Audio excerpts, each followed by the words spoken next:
liberty, and justice for all.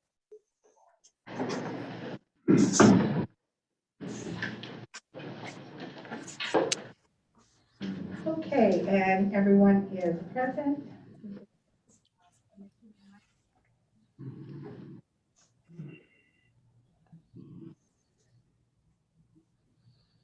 Okay. Echo coming back to me, my voice from a couple seconds ago. A window covering Commissioner Poirier. Excuse me? That role, nothing.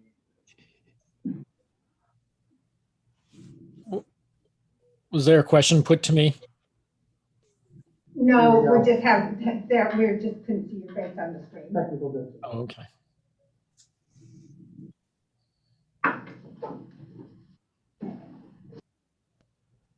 No, sir,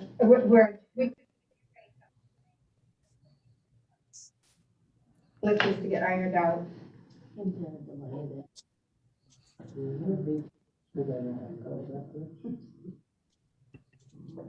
Oh, that's a delay. Yeah. There we go. That should be. We good? Thank you. Okay, the minutes from the meeting of April 7th. Accept and approve with a waiver of the reading of the minutes. Motion? I move to accept and approve the minutes for the meeting dated April 7th, 2021. The waiver.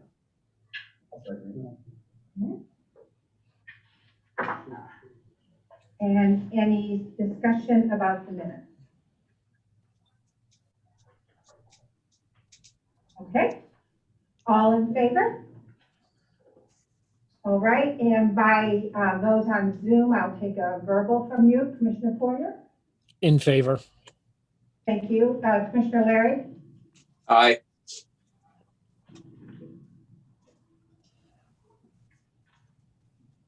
Okay, and the warrants and payroll. Motion? Move to approve manual warrants payroll 2111, 2112, 2113. Corrections warrants 2131J, 2132J, 2133J. Have a second on those? Sure, I'll second that. Thank you. And any questions or comments on the warrants?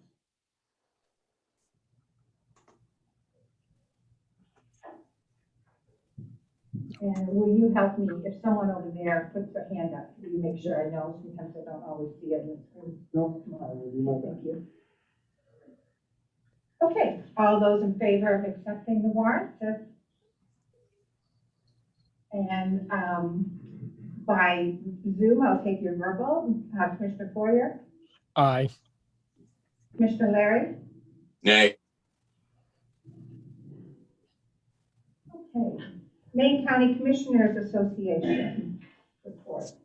We did have a meeting. I was unable to attend, but I know they discussed a number of bills. I don't think they were really making any decisions at the meeting.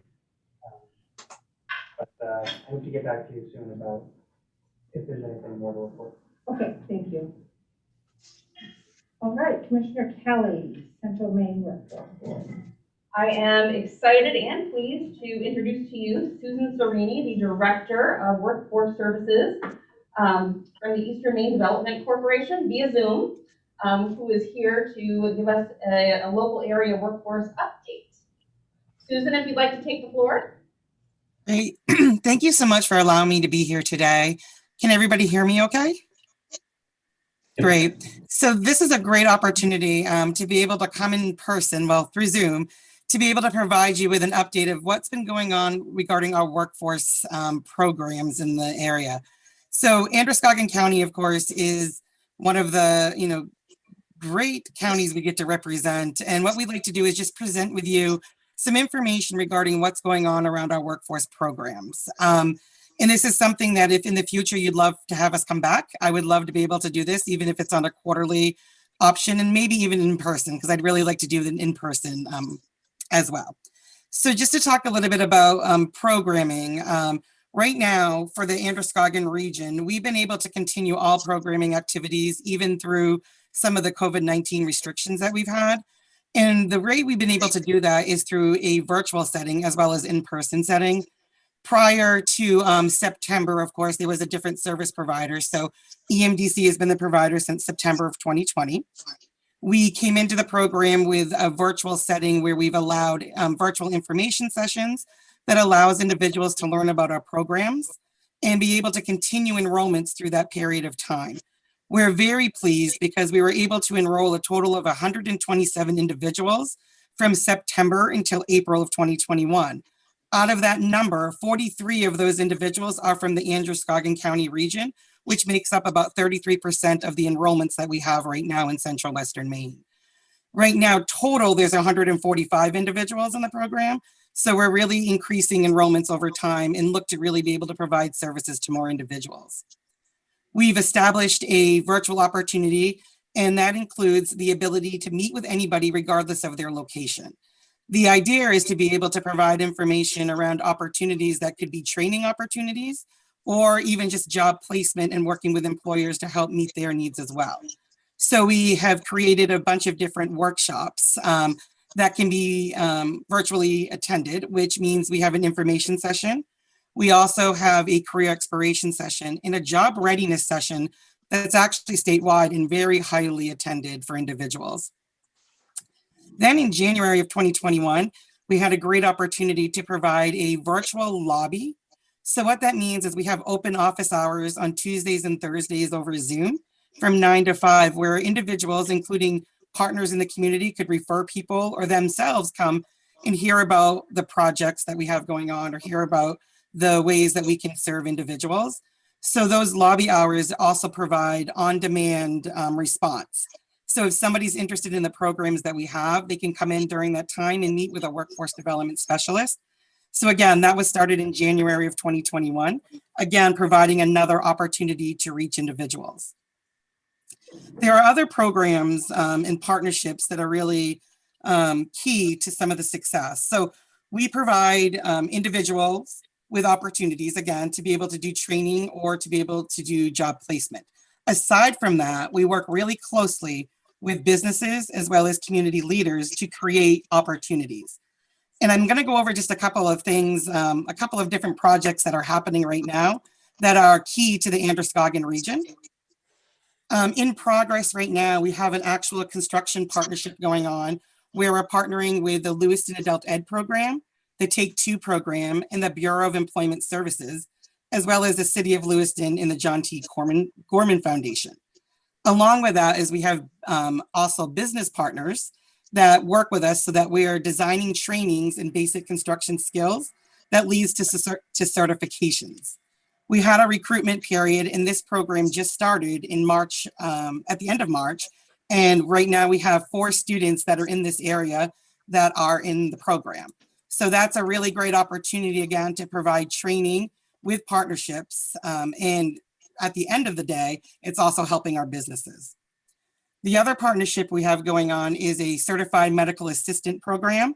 This is a training partnership with a Gray New Gloucester adult education program. And the business partner that we're working with is the St. Mary's Health System. So what this is a medical assisting training that leads to a national certification.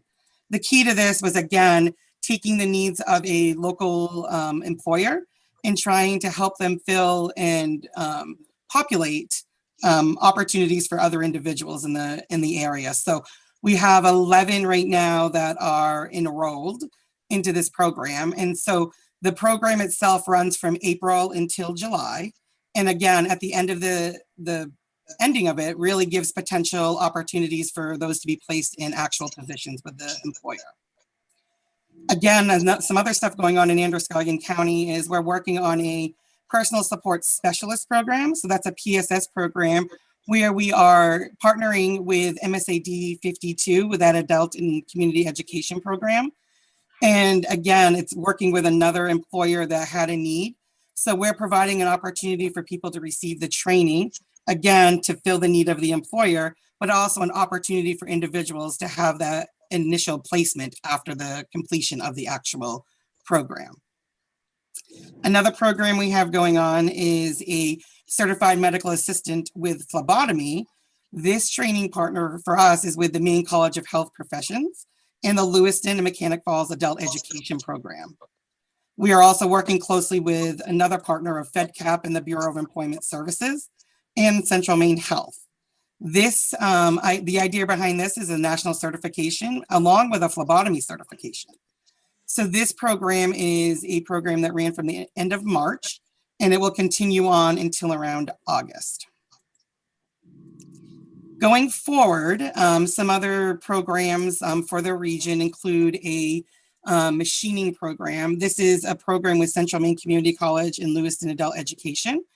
Again, it's the partnership with EMDC, Community Concepts, and the Bureau of Employment Services. Business partners are brought to the table again because we really want their input and opportunities to hear what their needs may be so that we can design programs like that. The other program that is in the works, so it hasn't started yet, is a child development program. This program includes Central Maine Community College along with Lewiston Adult Education. And the business partners include a variety of different child development partners who have said that there is a need right now. So again, it's looking at the need of a business and being able to provide training opportunities with our partnerships. Some programs that have not started recruitment yet, but we're looking to be doing is a community computer training program with Lewiston Adult Ed and Central Maine Community College. And this one came about because of a partnership that we built with OpenText, that was formerly Carbonite, another employer in the region that we're trying to, again, assist to help them fill the needs of what they have for job seekers. And then we also are working towards a patient safety attendant program. And this program came from a need for Central Maine Health.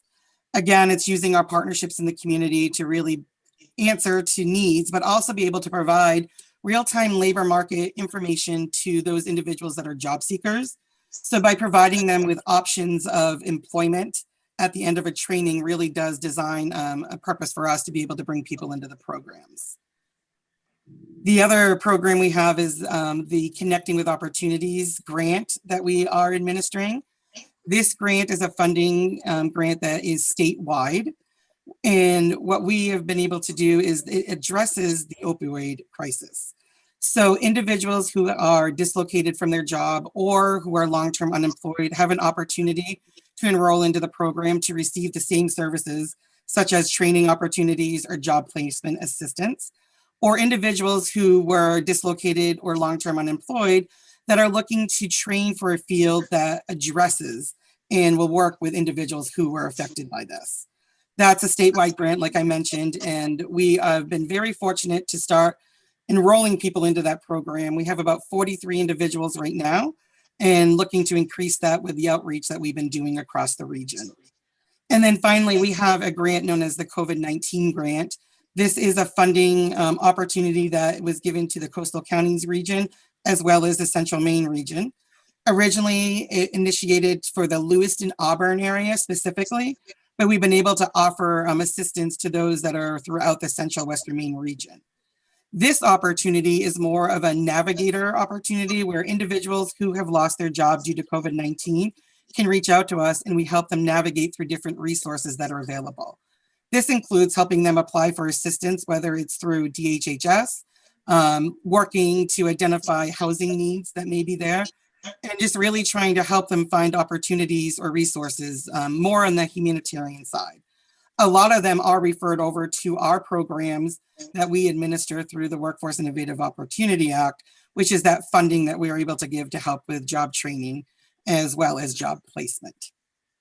I'm not sure how familiar everybody is in the programs or what we're able to provide, but the opportunity that we have in each of the counties that we represent really brings an opportunity to work closely to identify needs of employers and then work with them to really help populate, bring in people that would be eligible candidates for the programs, but also work with them on other options that we have, which include, there's work experience funding available to individuals as well as on the job training funding. What that means is that we're able to work with employers to assist the individuals we're working with for possibility of employment and being able to work with them who are willing to train on the job. So that's kind of an overview of the programs that we have going on. I would love to answer some questions that may be floating out there.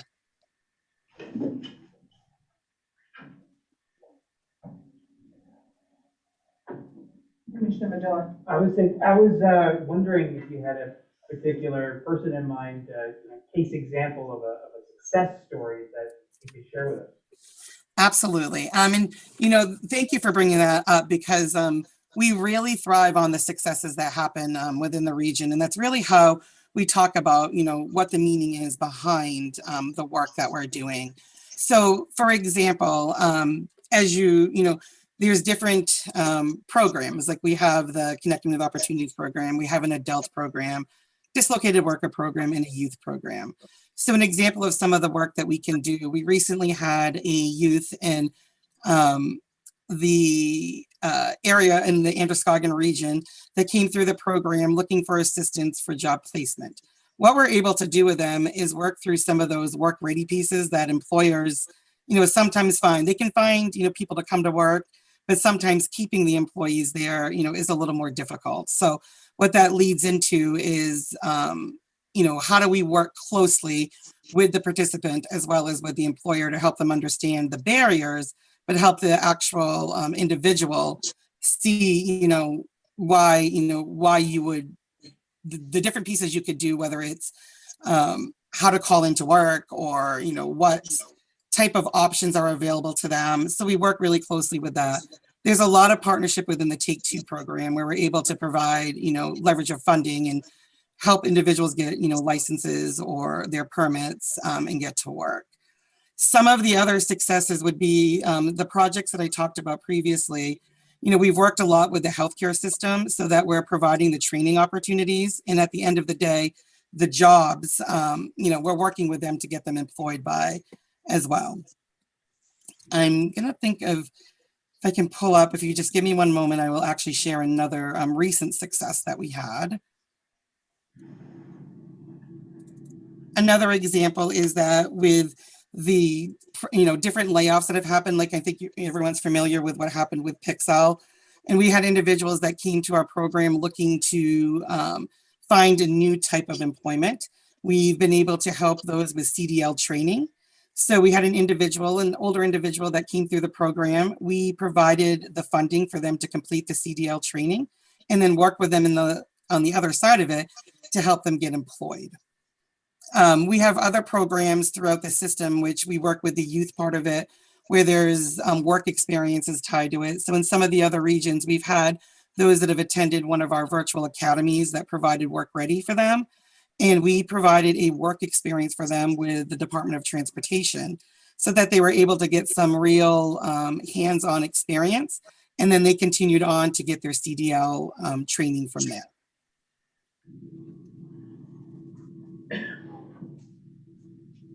Susan, and I think you might have addressed this a little bit. Is your main focus then to find out what the needs are and train potential employees to take those needs?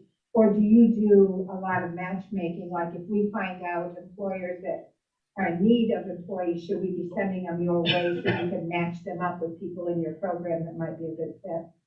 Absolutely. So on the employer side of it, you know, we really want employers to reach out when they have the need, because what we try to do is we find out, you know, what type of need do you have right now? How many employees are you looking? How many positions do you have to fill? Now, there's a couple of different things that we're able to do to assist them. One is that we're able to help promote those job postings to try to draw more people in. So on our emdc.org website, you'll see a couple of employers that we've been working with that we actually post their, you know, job openings. The other thing is that we look at those that we're currently working with. So that number that I talked about, the 143 individuals that are enrolled in the program, we hope that some of those would match with the employer as well. And so when we know the employer needs, we actually can talk with those individuals and those job seekers that we're working with to let them know, here's what the labor market is right now. Here are the openings that of employers who are currently hiring. And then there's a couple of options. There's the direct hire option, but there could be an opportunity for an employer who maybe finds a individual that we're working with that doesn't have all of the skill set that's needed, but they're willing to train them on the job. And with our programming, we're able to do what's called on-the-job training option, which allows employers, they're willing to take this individual, they're willing to work with them knowing there's a little more training that may be needed, but maybe they're a really good cultural fit for them. And on the back side of it, the organization works to do what's known as a reimbursement to the employer for up to 50% of that, so that they are taking the time to train them, and we're working with them on the other side to supplement that extra time they may have to take for it. So there's a lot of options for employers. Employers can serve as, ways for us to work and help, fill their gaps. We can identify training needs that they may seek, and then again, work to help our individuals know that these employers are looking for employees. Susan, I just want to, first of all, say thank you so much for your time. During a time where we are bombarded by sometimes dark and depressing news in the headlines, it is so uplifting to hear about programs like this that, the people that we represent, our constituents, can really benefit from and are benefiting from. And, it's truly wonderful. And I can tell you from experience, I've used the programs myself during difficult times. They can indeed turn your life around, turn a person's life around. So thank you so much for that, and thank you for the work that you do. Thank you. And, one thing just to add, as you work with, communities or your community partners that you have, please, direct them at any point, because we're really looking to help individuals. We're looking to help employers, and we're looking to, have people recognize that there are services available to them, especially when you look at municipalities and you look at the general assistance programs, for example.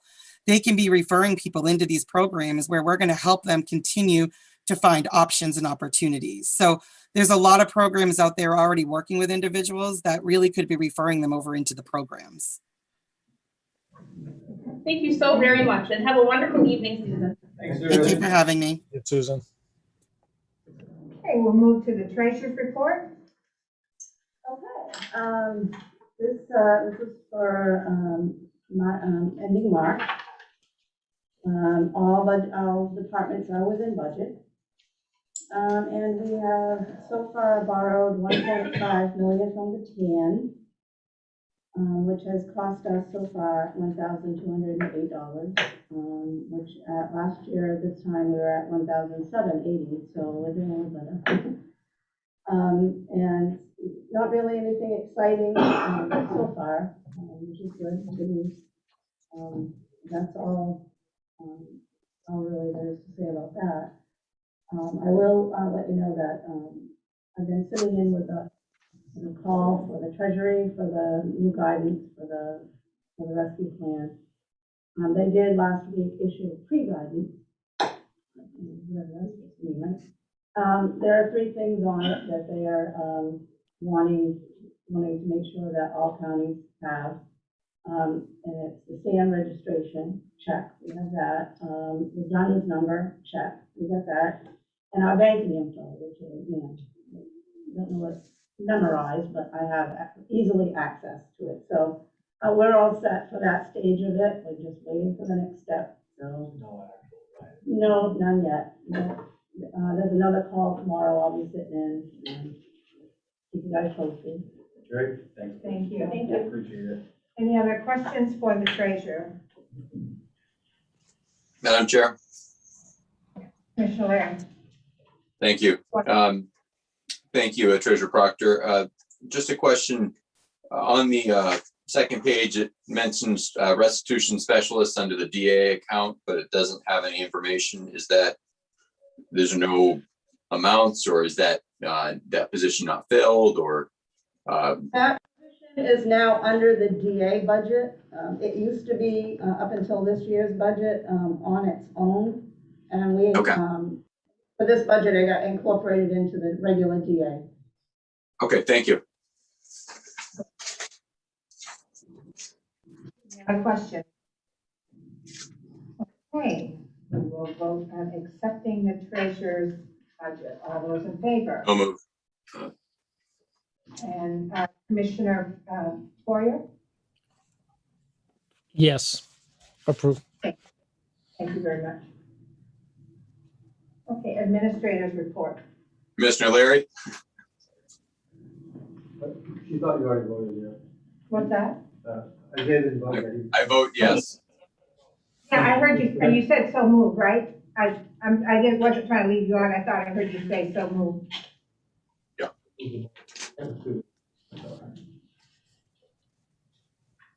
Go ahead.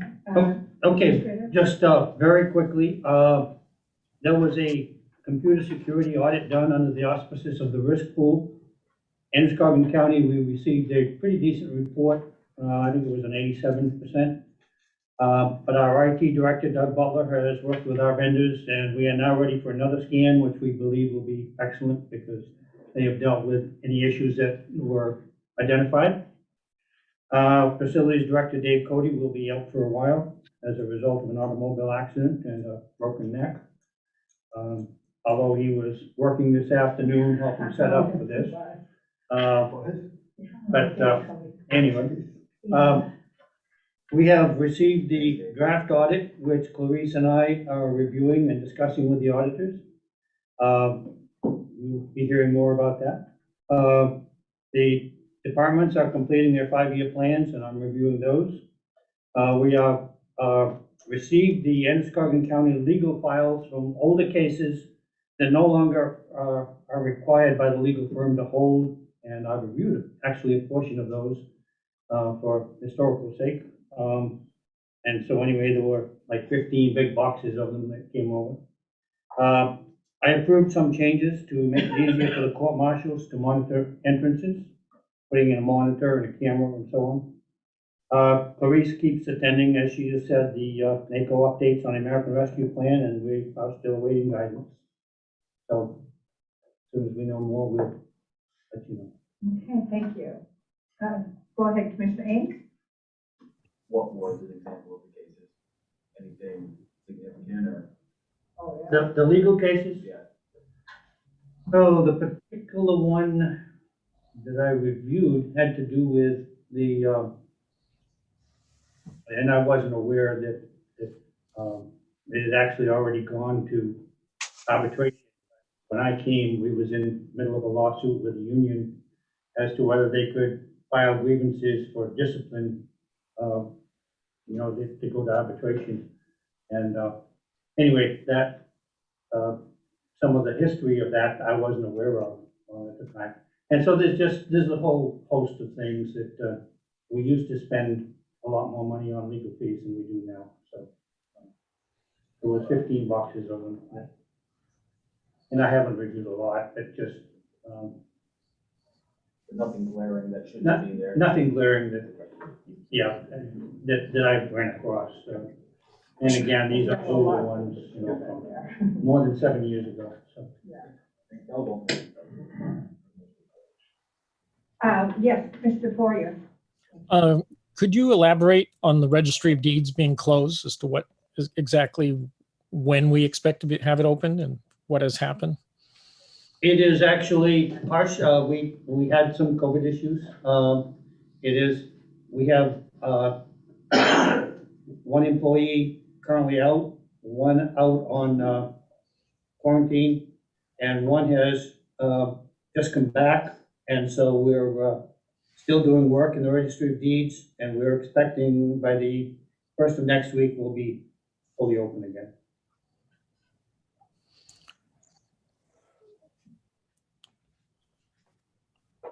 Thank you. We have comments from the public. Madam Chair? Commissioner Larry? Thank you. Madam Chair, I'm curious as to, would you please elaborate on what you're speaking of with the marshals? What exactly is going on? They have had some difficulty in discovering who's coming in on the door on Court Street, and so we simply allowing them to, allowing the state to put up a monitor near where the marshals are situated, and then a camera at the other door, so that they can tell immediately who's coming in without having to get up and look down the hallway and try to figure it out. So, that's all. And I was wondering, email wise, I didn't see anything. Is there a copy of the administrator's report that I've been interested in, and the Commissioner Poirier had sort of been interested in receiving at least the day of the meeting as well? I didn't get anything from either of you that you weren't going to be here, so I apologize for not doing that, but All we really got was being told that there will be no Zoom meeting. There wasn't really an inquiry about whether we would be here or not, so.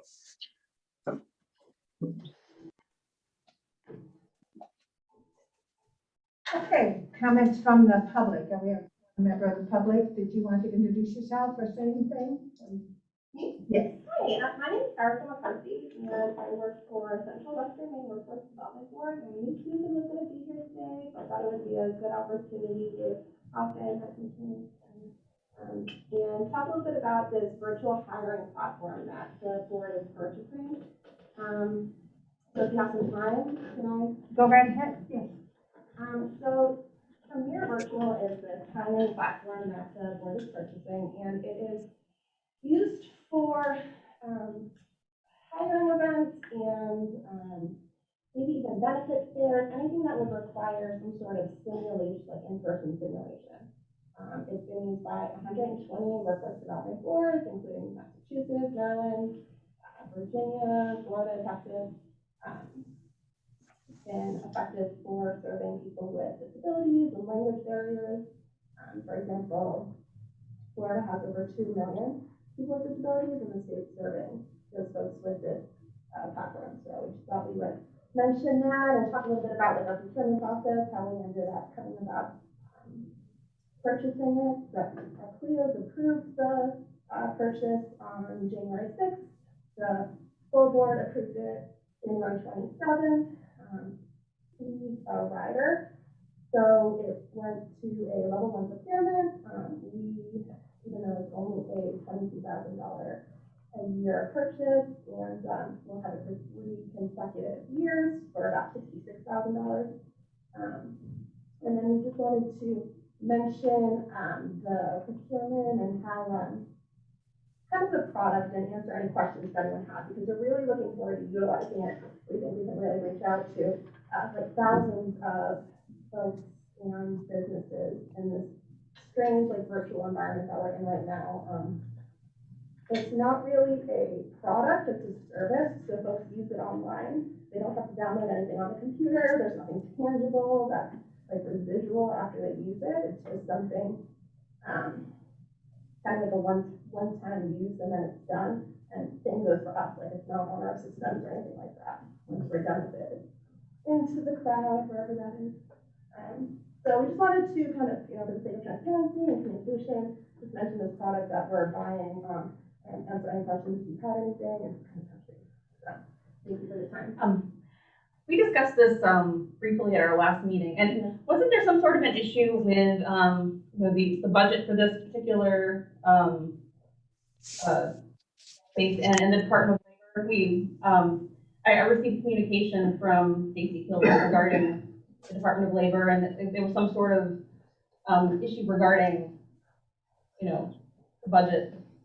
There's definitely been conversations, which is why, we're here today to answer any questions about it. But I'm not exactly sure if there's a particular budget issue, but then it was done, or approved it. There were some questions about how it would be allocated across which programs. So Perhaps that's what I'm referring to. yeah, and I think what ended up happening is we're going to equally use it, equally allocate across programs. So initially we were thinking about the opioid program that she's working on right now, but we're going to spread it out. Okay. I don't know if that's what you're referring to. Yeah, that's what I believe of. Yeah. Anything else? Thank you very much. Commissioner Medora? I was curious if this is a replacement product, like, you have work an event where people go, is this a replacement of that in the future, say 3 years down the road when COVID isn't as much of an issue? Are you gonna continue to use it or it's supplemented with those other products? I think it remains to be seen what the environment is. I think we can speak to what's happening right now, and at least in the short-term future. So we'll have this for 3 years. We can see if we like it. There's no strings attached. If we like it, we can continue to utilize it. If businesses are finding it effective, that's great. If folks are finding it accessible, and I mean, it is like ADA accessible, but if folks are really gravitating towards it, then which we are expecting, we'll continue it. So we'll see what happens with it, but given the current landscape, we're enthusiastic. Any other questions? Thank you for being here. Thank you for Thank you speaking so up. much. Thank you much. Next topic is, new business. Once something is on the budget, or once something is on the agenda, it cannot be removed from the agenda. However, our bylaws in section 14 do allow for an omit from consideration. The building committee, Dave would be such an integral part of it. I would sort of like to give him some time to recover and get back on his feet and put this to another, week. So I'm asking for it to be omitted from consideration. I'd say he's got a pretty good excuse. Yeah, he's got a pretty good excuse. Does it require a motion? What's that? Well, I was the one that asked for it to be on the agenda, so I think I can call Probably a motion to table would be it. Okay, good. well, let's do that just so we're good. So move to table. Okay, thank you, Commissioner Kelly. Second, Roland. Who's got it? Okay. And all those in favor? And by Zoom, Commissioner Poirier Aye. and Commissioner Larry? Nay.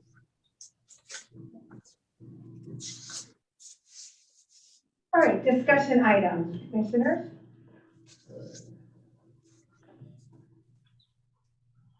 All right, Madam Chair, yes, are any members of the public on Zoom today? has anyone called in on Zoom? 2 people, Yes, and they haven't said or done anything. 2. Okay, and are they visible on camera if they so wish? did either of them want to weigh in on a topic? No, it's not really what I'm asking is, are they visible if they wish their faces to be seen? Are they visible on camera if they wish their faces to be seen during the public comment time or any of the agenda items, as they're allowed to speak to any agenda item? As you know, Commissioner, that has not been the case for the last few meetings. Yep, and that's Madam Chair, I'm asking you, not the administrator. Here's, so it is not the case this meeting, is my understanding. Since that's the case, I guess I would ask, why is it that, with all due respect to any other group that comes to speak to us, why is it that we give preferential treatment to those groups that get money from us or request money from the commission, including how much time they're allowed to speak, versus the regular taxpayer that reached out to us on the 17th and other dates? I think it's highly inappropriate that we treat the taxpayer with such lack of face, even allowing their faces to be seen. And the concerns that, they might hold up a sign. There are procedures in the bylaws for people to be warned first and foremost, and then ejected from a meeting after possible repeated warnings. None of that was done in the past. People were just shut right off. So I'm just concerned why we treat the regular citizens differently than those that either get money from the county commission or will be willing to, or will be requesting money or support from the commission. We should be treating all people the same. Okay, thank We you. are Any open other to the comments? public, so they're welcome to come. Any other There are comments? people that do not, point of order, there are people that do not have the ability to come either because of health reasons or, and that's not always, there could be people that aren't able to come because they're concerned about catching something. There's others that may not be comfortable wearing a mask due to abuse experiences, or a face shield may not even work for some people. So it's inappropriate that we treat one group of people different than the other. We should be treating all people, whether they're asking for money or we're taking their money from them via taxes, the same. Go ahead. Other discussion items? Future agenda items.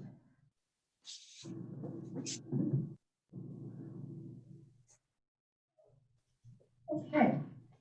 Madam Chair, Future agenda item? I know that if I don't speak now, I won't get a chance. Are Commissioner Poirier and I going to be allowed to participate in the executive session? That's not my decision, that's the board decision. We don't go into executive session without a 3/4 vote, so that's a board decision. So would not the chair have the ability to decide some of the meeting? Or why was it that this was decided beforehand? I received the email from Administrator Post, not even a commissioner, not even the chair, that no, we would not be allowed because the sheriff wished things to not be over the airwaves. Is there a concern of commissioners not having secure facilities, or is there a concern of a lack of security on our IT department? I would hate to think that the sheriff would have concerns over either of those. So why is it that the sheriff got to decide for the commission for who would be able to attend their commissioner meetings as duly elected officials? I'm happy to vote on this. I don't think executive session Yeah, should be I held don't- over Zoom. I don't want to make the decision on it. I would like it to be a 3/4 vote of the commission. It doesn't have to be That's- 3/4, just to, To go into executive session, we don't need 3/4? not if it's on the agenda. I actually want it to be, even if your feeling is I could have made that decision, I don't want it to be my decision. I would prefer it to be a board decision. So we're actually going to allow the board to decide to exclude members instead of censuring or expelling them? Is there a door? Remove the question. Are you willing to move the question? Well, I've given it some thought about it, about whether we should, the question to me, what I'm hearing is whether we're going to allow a couple of our commissioners who are attending virtually to attend the executive session. And so give me some thought. And my general attitude about it is that it seems like there are certain topics that have a much higher risk to us in terms of maybe leakage or whatever. So I could see some threshold as to whether to be able to participate virtually in our executive session or not. And right now, I don't have good context into what our discussion is. I do see it's about procurement of acquisition of real estate or whatnot. So it sounds like to me that I'd be fine with having them participate virtually. How we're gonna do it, I don't know, but that's how I feel. But I say discretion is up to you, and I vote yes, but whether the threshold, whether we're there, is that sensitive, I'll leave that to you, tell me otherwise. Right now, that's how I feel. Let me ask, would you be more comfortable with just, The initial conversation, getting off of Zoom and going on to like a Skype or a different platform? my concern in speaking to Larry when I request going to executive session of the issue is I am not familiar with what you're doing. I don't know if you control who has access. Executive sessions, whether you're here or not and you attend, the conversations have to remain confidential. So I would expect the same whether they're watching it in their bedroom or whether they're here and attending. I just, with a lack of familiarity of what you're doing or ability, you have the ability to control who's accessing it from the outside. And if you do, I don't have a problem with that. If Chris is confident in being able to just leave Roland and Isaiah on there, that's fine. When I was speaking to Larry, I didn't know. He didn't know either. It's not my forte. I would rather have 100% participation moving forward, because it's a good opportunity for the county. But if we can't ensure that it isn't accessible from the outside, or can't control who's on it, then I would have to say it's not information that we want outside at this time. Probably in the near future, but definitely not Thursday morning, type stuff. Does that make any sense? Yeah, yes, it does, and it makes Madam perfect Chair. sense. I don't really know either. If there's Madam Chair, someone- this is why I reached Could I- out ahead of time. I'd like to ask first, is there someone who is familiar with the Zoom technology to weigh in? I am really not. I'm a user occasionally at work. I use WebEx, I don't know. I don't use Zoom. I have a group of friends that get together weekly and have been meeting for 20 years in person, and I haven't gone to one. I've gone to one Zoom meeting only, simply because it's a confidential conversation among friends, and it cannot be secure. I don't believe you can secure this Zoom meeting today. That's true. So it's not a particularly secure platform. There's been plenty in the media about that. The other problem it poses is he believes he can remove it, but if he's not in here to remove it, we don't know if anybody's signing on. And typically Dave exits the room during executive sessions. So I'm not trying to be difficult, I'm just trying to point out all the. I'm glad we're. Madam Chair. All right, Commissioner Larry? Thank you. So this is why I reached out ahead of time to find out and only got responses later on. And I made it very clear. I already explained exactly how this could be done. The commission could have, if my suggestions had even been considered, had been listed as separate panelists and had a separate password for us to be on this if the planning had been done ahead of time. However, because the decisions were put up to others other than the commission or the chair, apparently, we are now at a juxtaposition where, well, we won't be able to do this because we can't be secure. That could have been fixed ahead of time, but instead I get responses that therefore, thus no Zoom from the administrator. That was inappropriate. It's not up to him to decide, and it's not up to the sheriff's request to decide. It's up to the commission. So I'm very disappointed that me reaching out as a commissioner politely and explaining, hey, there's a way we could do this so that all of us could be able to attend, whether we have health concerns or others, somehow that was ignored, which is kind of often the way when I reach out to things, that's how I, as a commissioner, am treated. Yet other commissioners seem to be fast-tracked. I'm very disappointed with how things have been done.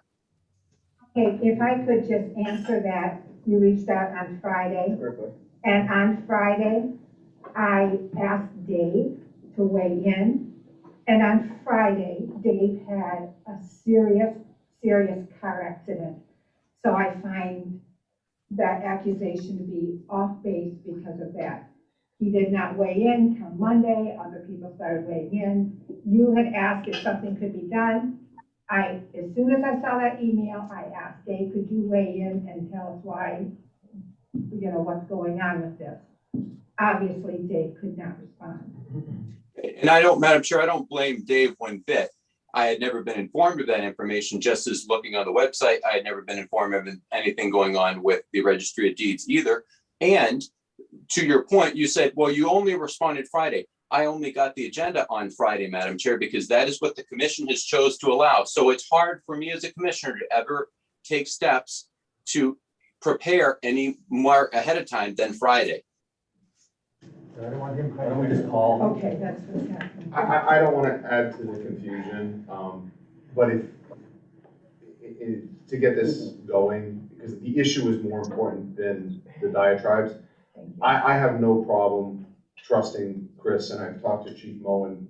I'm sorry, I forgot your name. And able here to in the interest of time and in the interest of getting the issue discussed, if they're willing to sit through, I trust the confidentiality of it. It's up to you guys, though. Madam Chair, I move to adjourn.